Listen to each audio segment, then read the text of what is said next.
Takudo was a boy who had been suffering from a terminal illness since childhood. His entire life was confined between hospital rooms and computer screens. That very screen was his greatest support, a civilization-building strategy game called Eternal Nations. Every night, Takudo created his imaginary world and every day prepared new plans for his kingdom. But one day, after he restarted the game, having completed all his achievements, he silently said goodbye to this world. He felt as if his soul was slowly sinking into darkness. And then, when his eyes opened, he found himself sitting on a stone throne in the middle of a dense forest. There was silence all around and only confusion in his mind. Then, a familiar figure appeared before him. It was none other than Atu, the Sludge Witch, his favorite character from Eternal Nations. Takudo immediately recognized her, the same witch with whom he had started the toughest journey. From the Kingdom of Ruin and Evil Minogra, Atu was a character who was extremely weak at the beginning, but absorbed the abilities of enemies she defeated and eventually became the most powerful. Now Atu stood before him and called him her king. At first, Takudo thought this was some roleplay situation,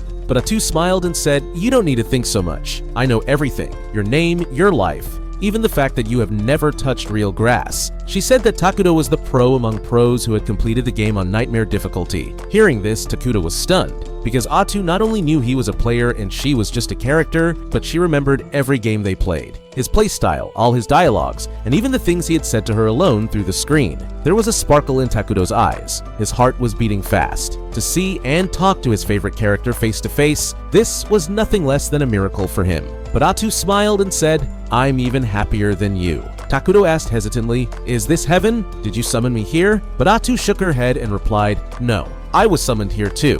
And as for this place, it feels like we have entered the world of Eternal Nations." Saying this, Atu suddenly knelt down and took Takudo's hand. There was determination in her eyes. "Now that we are both here, the reality of this place doesn't matter. We should team up again and build a new civilization just for us." Takudo was speechless. He had no words. Atu smiled and pulled him down from the throne and said, "We have conquered the world many times in the past. Now consider this a brand new beginning." This thought pleased Takudo greatly. He said seriously, "If that is so, then Atu, help me. Serve me so that we can build a glorious civilization." Atu happily agreed, acting like a badass witch, and pledged loyalty to her king. But the next moment, both of them became embarrassed and laughed at their own cringe-worthy dialogues. Then Takudo said, "You already know what our first work in Minogra is." Atu immediately nodded. "Yes. We will become shut-ins and hide our existence from the rest of the world." After that, Takudo used his emergency skill and summoned a giant-sized bug that went out to scout the surrounding area. He explained that, like in the game, their core rule here is to completely hide their presence early in the game. Such scouts are perfect for gathering information without revealing themselves. Takudo gave the bug a command and it immediately set off on its mission. Atu looked at him in surprise. How did all this happen so smoothly? This is a completely new world. Takudo said calmly, "I can share the bug's vision, just like in the game, but summoning it used half my mana. Now the best step is to build our starting settlement." Takudo took a deep breath. "I wish I had a little more mana, so I could summon a fighter who could defend us, but right now, it's not possible." Hearing this, sadness appeared on Atu's face. She said in a low voice, "I am so weak right now that I can't even protect myself, let alone you." Takudo kept watching the surroundings through the bug's eyes. There was nothing but dense forest. Atu became silent and sad because she couldn't help at this moment. But then, Takudo smiled and said, "Having you with me is enough for me." Hearing this, Atu's face lit up and the sparkle returned to her eyes. Then the bug moved forward and reached a group, some poor and tired dark elves. Atu immediately said, "This is good news for us. Dark elves are a neutral species, although they lean slightly toward neutral evil. Their kingdom is also considered Loki neutral evil." But this news caused worry on Takudo's face. Questions arose in his heart. Is this really the world of Eternal Nations? If there is another civilization nearby, my kingdom could be destroyed as soon as it starts. Atu placed her hand on his hand and said, "If danger ever comes, we will run away together." Takudo looked at her and smiled softly. "You are absolutely right." He decided to keep an eye on the Dark Elves and continue scouting.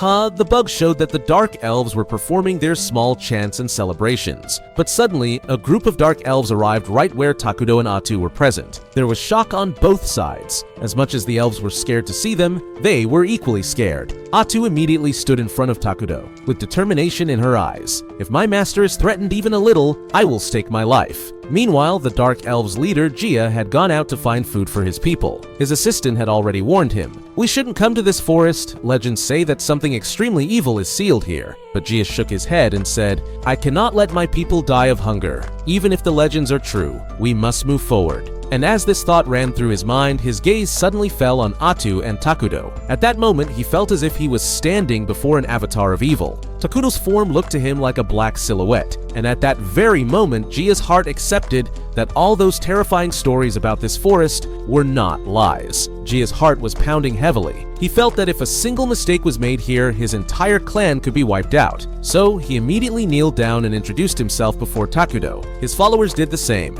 Then Jia tremblingly apologized to Takudo, "We have trespassed into your territory." Suddenly, Atu crossed her arms in a gangster-like body language and said with cold eyes, "Good, you know your place." Her voice had such dominance that the entire group was intimidated. Then she asked, "Tell me, why have you Dark Elves come here?" Jia began a long sob story to gain sympathy, but Atu got irritated and said, "Get to the point." Her tone was so terrifying that Jia was stunned. He immediately said, "We have been banished by the council and our persecution still continues today." Then Takudo asked coldly, "So, have you suffered a lot of hardships?" Jia froze in panic. But when Atu said, "Answer, this is the king's question," he tremblingly said, "Our clan was given an unjust punishment. We were forced to take refuge in these cursed lands, but our food supply ended a week ago. Now my people are starving." Jia's mind revolved around the hardships of his people. They only wanted to live peacefully, but now they were dying of hunger. His heart trembled. Would Takudo also show cruelty toward them? But his surprise knew no bounds when Takudo conjured some apples and threw them towards them, saying, "Taste these, they are quite delicious." Jia had never even seen apples before, so he was doubtful, but his followers could not wait and immediately began to gobble them up. How sweet these are! The sparkle returned to their eyes. Then Takudo also summoned some pears, and Jia was completely stunned. Atu said in a cold voice, "Why? Won't you eat the fruits that my master has given you so graciously?" The dark elf immediately bowed and said, "There are more people in my tribe, especially children. They are hungry. I want to feed them first." Takudo's eyes softened. He looked at Jia with compassion, and then suddenly began to summon a massive amount of food from the air. Atu's mouth dropped open.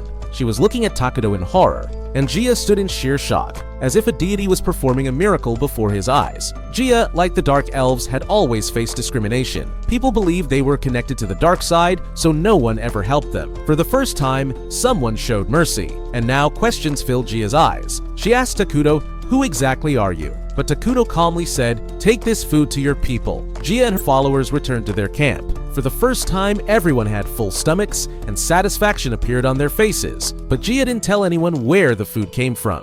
That night, as Jia sat alone near the campfire, the clan elder approached him. Deep curiosity shone in the elder's eyes. "The fruits you brought today, I have never seen their like in my long life. Their taste was better than any fruit I've known. Tell me, where did you find them?" Hesitating, Jia told him everything, how he had met a legendary evil being in the forest. The elder's eyes widened. "So you met the King of Ruin, the same one mentioned in our ancient texts. It is said that when this world becomes too full, the King of Ruin will come and destroy everything to bring a new beginning." Jia felt that Takudo fit this description, but the truth was he didn't understand a single word Takudo said and mostly acted based on Atu's gestures and hints. The elder was puzzled by this part. He asked, "Did you give him anything in exchange for the food?"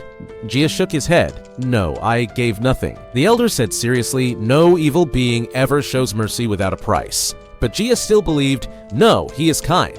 He understood our suffering and pitied us." Hearing this, the elder grew angry. "How can you use such words for an evil being?" The argument went on for a while, but then the elder admitted that Jia had done whatever he could for his clan. After that, Elder Molter announced, "I will speak to the Dark King myself. Maybe then we can have the peaceful life we have always dreamed of." Meanwhile, Atu scolded Takudo in anger. "You didn't even have enough mana, yet you summoned so much food. If you keep doing this, we both will be in danger." But as soon as Takudo spoke softly, "Don't be angry with me, Atu. I need you." Atu's face turned red, and awkwardly laughing, she returned to her tsundere witch act. The next day, Jia prepared again to meet Takudo. Elder Molter asked if he was truly ready to face the King of Ruin. He believed that since they had already accepted Takudo's charity, they must be ready to pay any price. Gia immediately objected and said Takudo had never said such a thing, but Molter replied that it is a law of nature. Evil beings always ask for something in return for their good deeds. Still, he accepted that for survival, they must depend on Takudo because there was no other safe place for them.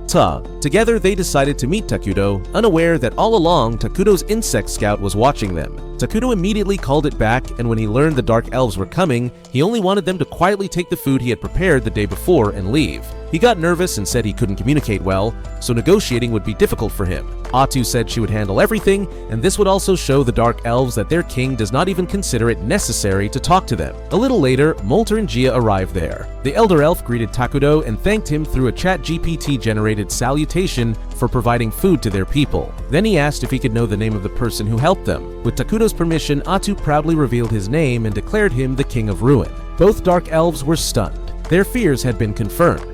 After that, Atu told them to take the food and leave because it wouldn't last long. But Molter said he wanted to repay Takudo's kindness and asked, "What can we give him in return?" Atu replied coldly that they didn't have anything to satisfy their king, so they shouldn't even try. Then she asked if they really had anything valuable. Molter hesitated because they had nothing left. Atu glared at him and asked if he was plotting something. Molter broke out in a nervous sweat, and Takudo immediately realized the negotiation was going very badly. He called Atu over to explain his approach, but Atu angrily snapped. In her opinion, Takudo was being too soft. She said these two losers didn't know how to negotiate, and if this continued, they would only become obstacles in his path. She even suggested it would be better to kill them and hang their heads on the base pillars. Takudo got irritated and said she was beginning to think like that Austrian painter again. Calmly, he explained that the Dark Elves just wanted to live peacefully together. They wanted to repay because taking without exchange was hard for them too. He suggested that they should take payment from them according to their capacity. Giving food for free was not right. This would also improve their relationship.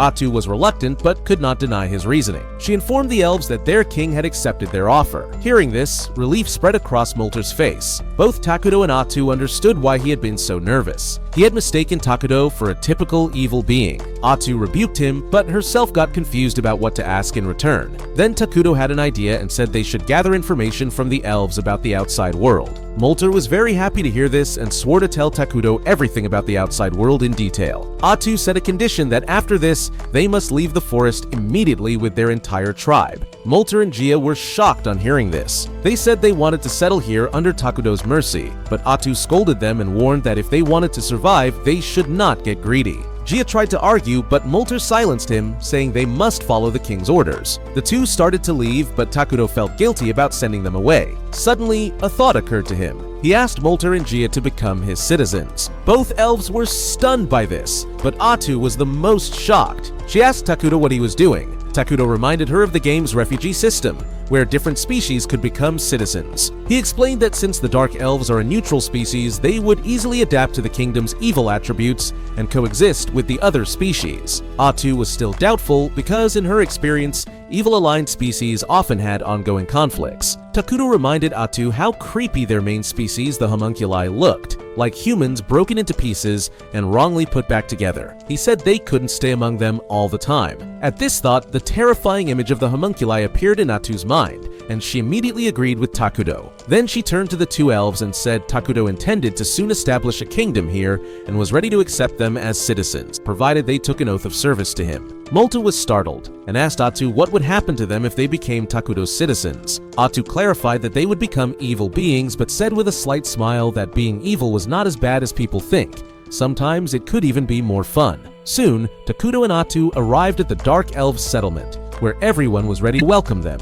However, fear was so intense that many weak elves fainted just at the sight of Takudo. Takudo took his place on the throne, and Atu announced to the elves that they were now going to become citizens of this kingdom. She asked Takudo one final time for permission, and as soon as he nodded, the elves were officially accepted into the kingdom. Atu congratulated them, saying their survival and safety were now guaranteed by their new king. Gia felt everything was too easy and that he did not feel any change. But as soon as he said this, intense hatred erupted within him and the other elves. Suddenly, memories of all the people who had tortured their race came flooding back, igniting a fire of revenge in their hearts. Two normal elves who accompanied them were scared to see this transformation. Seeing everyone suffering, Takudo asked if they were alright, and tears welled up in Jia's eyes because for the first time, someone truly cared about him and his people. The Dark Elves cheered for Takudo, tears in their eyes. Takudo was quietly overwhelmed by the intensity of it all. A few days later, Molter gave him a map of the continent. As soon as Takudo looked at it, he literally crashed out.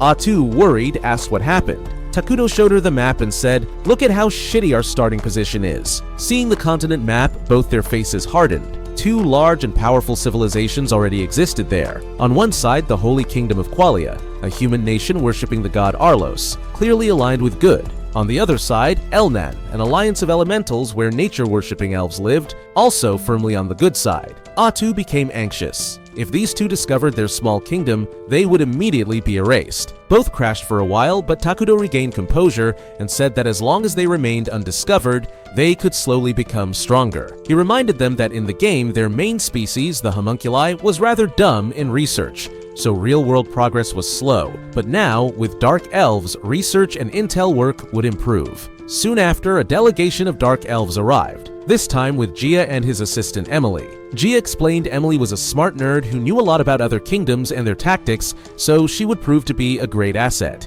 Atu said with dignity that the king was pleased with their dedication, and now they must take on important roles, the ones Takudo wanted. First, Atu assigned Molter the duty of internal affairs, noting she had heard Molter knew magic and had high expectations. Then she made Jia the head warrior of Managra and told him to build a strong army so they could defend themselves. The entire soldier recruitment was left to Jia, who immediately got hyped and said he would kill all enemies and hang their heads as trophies. Takudo was grossed out by this and said war was barbaric and destruction should be the last resort. Atu explained to Jia that their king preferred peace, so he must always keep that in mind. This made Jia even more confused. What is a king of ruin doing caring about peace? Molter mocked Jia, saying he had no brains, just muscles, then stood up and said he would be more helpful. The whole scene became a strange mixture. Jia's warrior enthusiasm, Molter's pragmatism, and Emily's quiet intelligence clashing. Takudo silently watched them all and planned inside. He knew any big problem had to be solved not by brute force, but by strategy, research, and covert scouting. He decided that Managra must be built so that through diplomacy, stealthy intel gathering, and selective recruitment, they could slowly secure their space. And the Dark Elves, especially smart minds like Emily, would be their true advantage. Jia took it as a direct challenge and told Takudo that since he was young and strong, he could work more without rest. In reality, both were just trying to get their big evil daddy's attention, but Atu didn't understand this and thought they were pure workaholics. She then asked Takudo if they should be given some resource collection mission. Takudo calmly suggested ordering them to beautify the terrain and build some houses. Atu immediately told Molter to collect timber for house construction, but emphasized that most of the forest must remain intact. Molter quickly agreed, saying Dark Elves were forest dwellers anyway, so the work was natural for them. Takudo added that where trees were cut, new ones should be planted, i.e. reforesting. The elves were confused by this term. Takudo instantly realized their civilization was not advanced enough to understand concepts like reforesting. He asked if they knew about military magic or the 6 major elements. Molter said they only knew about 4 elements, and Emily clarified that she had never heard of any country using military magic. Takudo and Atu realized this world was far more primitive than they had imagined. But that was actually good for them, because if they advanced magic technology, they could soon surpass other nations. Takudo was genuinely surprised since he had thought growing anything here was impossible. Then he realized if he could produce Earth's fruits here, maybe he could produce other things too. To test this, he created a coin, and it succeeded. Then it dawned on him that he could materialize gunpowder and other science-based things here. This realization was a game changer for him. Meanwhile, in the Holy Kingdom of Qualia, activity was stirring. Saint Selena, leading a squad of knights, had arrived in the snow-covered foothills where nearby villages were threatened by monsters. As goblins charged at her, Selena raised her staff and incinerated them with her holy flame. The flame dissolved into the clouds, and when sunlight scorched the ground, flowers bloomed there. The knight captain told his squad that Selena's ability burned away monsters filled with evil and replaced them with flower beds. This was why their elves had a friendly relationship with her kingdom. Afterward, Selena told the cardinal that she should send Paladin south south because she'd recently received an omen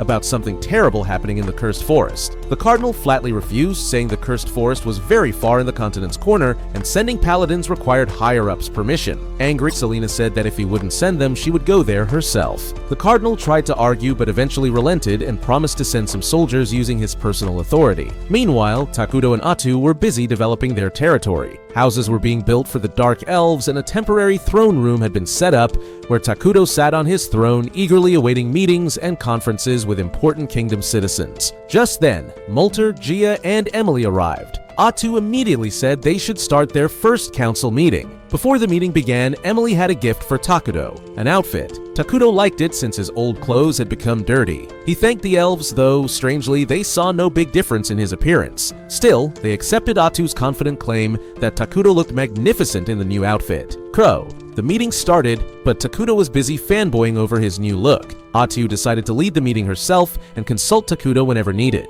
Takudo was perfectly happy with this arrangement. At the start, Molter asked what types of buildings they should build first. Atu said they must begin with food production facilities. She then brought out a strange and creepy-looking plant and said it would be their main food source. The elves recoiled in disgust and asked Atu what it was. She explained it was the flesh plant, unique to their civilization. This plant produced meat that tasted like human flesh and was very nutritious. The elves were stunned and said they didn't eat humans. Atu explained that the flesh plant was only for the starting phase, and soon other types of food would be available. She added that alongside farms, they would need storehouses and management sheds. Emily immediately took charge of this work. The next agenda point was research. Atu explained that acquiring advanced technology was vital for small nations. Molter asked which technology they should focus on. Atu said, magic technology. Takudo visibly got excited, and Molter promised as a mage he would do his best. He further asked what kind of magic technology to pursue. Atu said, military magic. She explained that standard attack magic could target only a limited number of people, but advanced military magic could destroy entire cities and even alter the terrain to their advantage. Atu ordered Molter to gather talented mages and start research immediately. Molter became very hyped at the idea of creating new spells. Next came military strategy.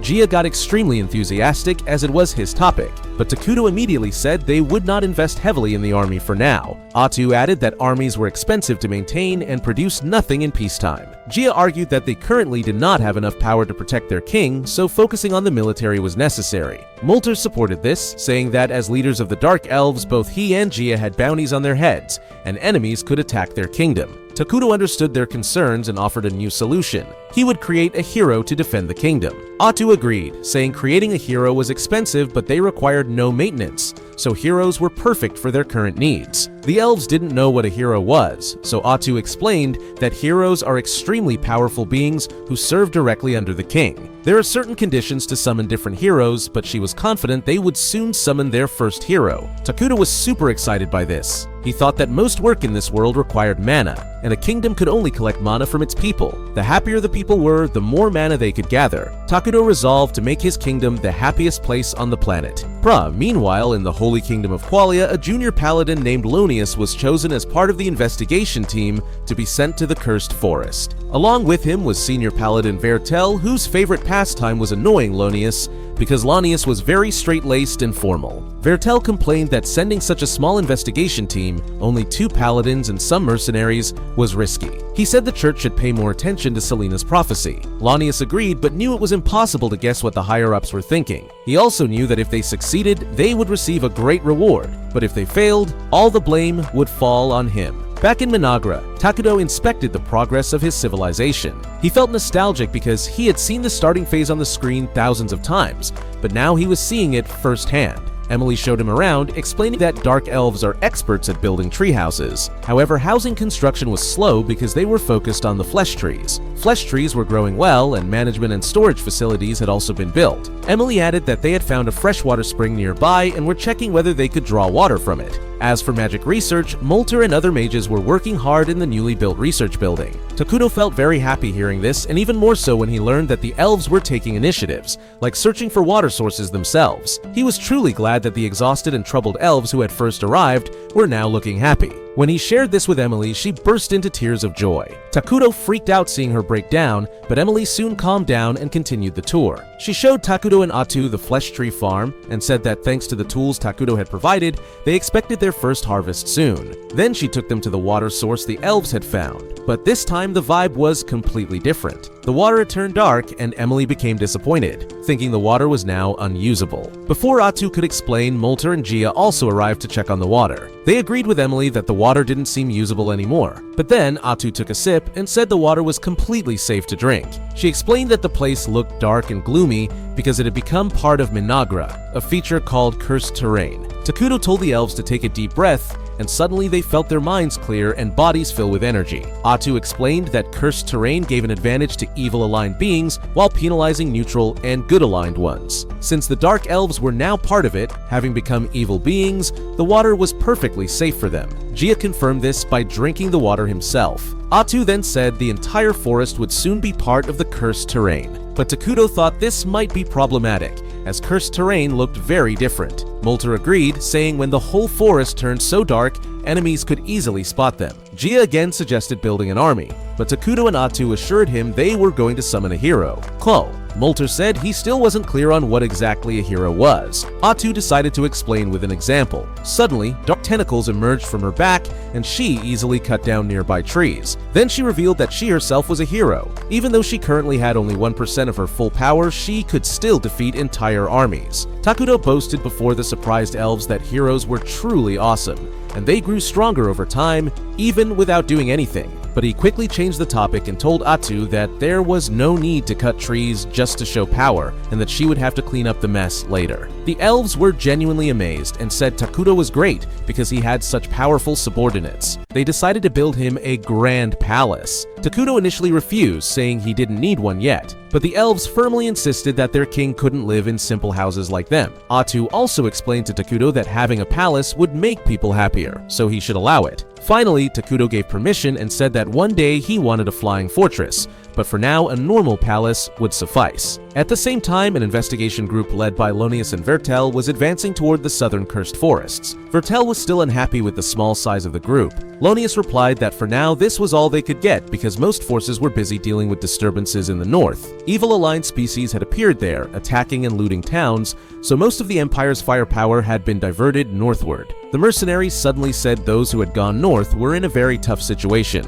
They felt lucky not to have gotten that job because although the pay was good, a witch was involved and they did not want to face her. At night, Lonius out of curiosity asked a mercenary named Bargo about the witch. Bargo said rumors were that the witch was the real cause of all the problems in the north. Lonius refused to believe it, saying no single person could be responsible for so many monsters. Bargo agreed and said it must be the work of some cult, but Vertel immediately silenced him, warning that he might bring bad luck on everyone. Suddenly, Lonius got angry because Vertel was completely drunk. He lectured him, saying they were servants of God and were not allowed to drink. But Vertel was ready to debate religious texts with him. Then Vertel ignored Lonius, started flirting with the waitress who was bringing him more alcohol. Afterward, Bargo asked Lonius why 2 paladins had been sent so far south. He feared there might be another witch involved. If so, he wanted to leave the mission with his men before things got dangerous. Lonius said he didn't know, but then Vertel revealed he had already gathered some information from the waitress. Recently, a large group of dark elves had fled into the cursed forests, and perhaps the higher-ups just wanted to deal with them. Bargo felt relieved hearing this and admitted they should handle the dark elves quickly because they were extremely skilled in assassinations and curses. Lonius also agreed that leaving dark elves unchecked would soon become a threat, but Vertel told him to chill out. He said it was just a recon mission, and if things got violent, they would run rather than fight. However, Lonius was firm in his belief that wherever evil appeared, it was their duty to eliminate it. He said a paladin could never run from his duty. Vertel explained that instead of risking their lives every time, they should only fight when the situation demanded it. He reminded Lonius that he had a family at home, and so did everyone else on the mission, so they needed to be more careful with their decisions. In Minagra, the first harvest from the flesh trees was ready and placed in the middle of a massive altar. Takudo stood before the pile of fruits, with all the dark elves watching intently, wondering what would happen next. Takudo began infusing his mana into the fruits and suddenly transformed into a giant bug. The elves could hardly believe that Takudo had created life from just a pile of fruits. They praised him, saying this was barely 1% of his true power. Atu told the elves that with their devotion, Takudo would become even stronger and perform many miracles. Everyone cheered. Later, Takudo returned to his throne, feeling relieved that he had managed to create a bug monster in exchange for food. This was a game feature, but he still didn't understand how it worked in this world. Atu said they didn't need to think too much now because they had discovered how to create creatures to serve the kingdom. Then she told Takudo it was time for the next step. Takudo agreed and said that once enough mana was collected, he would summon a hero. Excited, Atu asked who he planned to summon. Takudo replied that he wanted to call Isla the Queen of Insects. Atu agreed it was a solid choice. Takudo explained that Isla could buff all insect-type monsters and make them capable fighters on the front lines. She could also produce larvae that would perform small tasks, providing support on both fronts for the kingdom.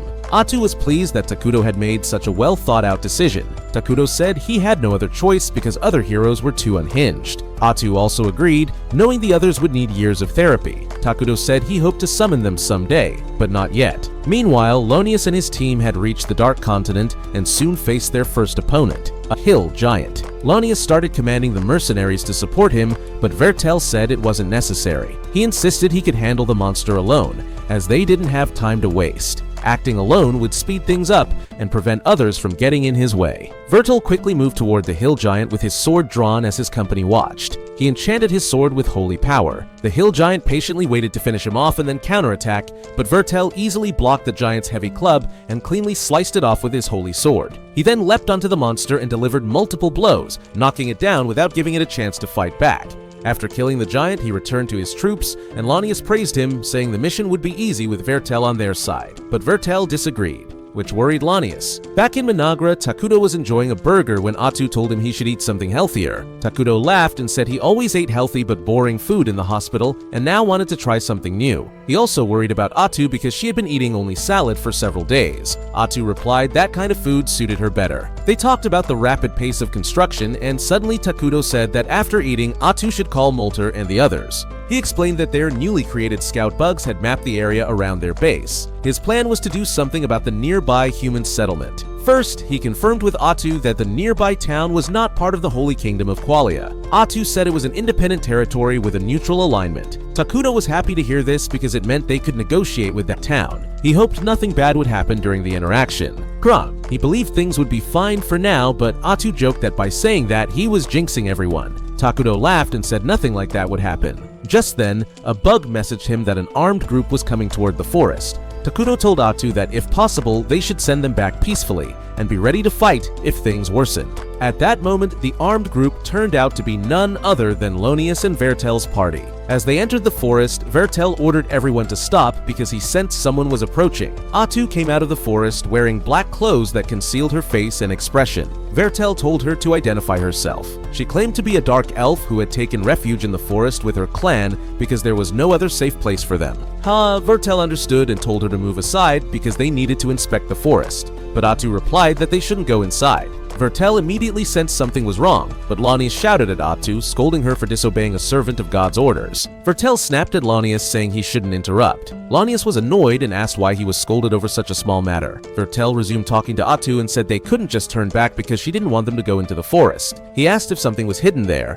Atu replied that only some elves lived there peacefully. She asked why he was so obsessed with entering this godforsaken place. After thinking a bit, Vertel revealed that the saints had a vision that something very evil was hidden in this place, and he couldn't go back without seeing it with his own eyes. The mercenaries were shocked because they hadn't known this. Lonius asked Vertel how he could casually reveal national secrets. Vertel shouted back that sometimes secrets needed to be told. This infuriated Lonius further because as a high paladin, Vertel had no authority to reveal divine prophecies without authorization from higher-ups. Meanwhile, Vertel again told Atu to let them enter just a little to check. But this time, Atu's attitude suddenly changed, and she said they wouldn't find anything inside worth their time. She ordered them to leave immediately. Lonius became furious that a dark elf had the audacity to deny a prophecy of God. He felt the atmosphere around had changed and decided that something evil was indeed inside the forest that they had to investigate. But it seemed like Vertel was ready to negotiate with Atu. Vertel swore to Atu by God that there was no threat in the forest to the Holy Kingdom of Qualia. Atu swore by her God that they were more afraid of Qualia than Qualia was of them. Vertel was satisfied and announced that they were retreating. Lonius, however, couldn't believe it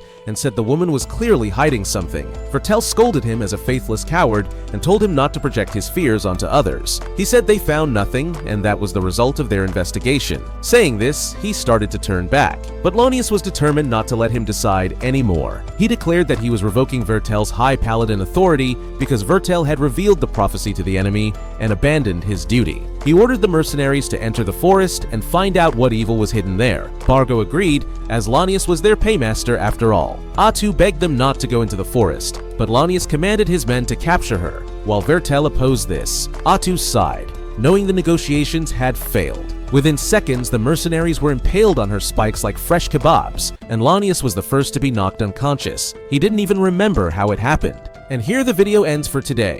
If you enjoyed the story, please like and subscribe. Thanks for watching. See you in the next episode.